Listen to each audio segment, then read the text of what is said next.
ilm islom tarafida. Avval g'arbliklar islomni ham boshqa dinlar kabi ilmga qarshi qo'ydilar.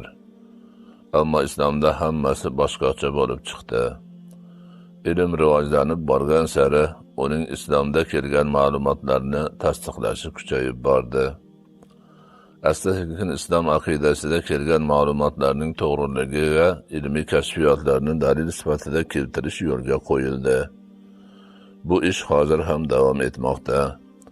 Shu tariqa islomdagi aqidaviy masalalarga ilmiy dalil keltirish yuzaga chiqdi. Oxiri kelib, islom aqidalarining dalillari Qur'oni Karim va hadisi shariflar aql hamda ilm asosida taqdim qilinadigan bo'ldi. Baxtli hayot yo'lida musulmon inson qo'yadigan har bir qadam eng ishonchli qadam. Alloh taolo bergan ilm asosidagi qadam ekani zinhor unutilmasligi kerak.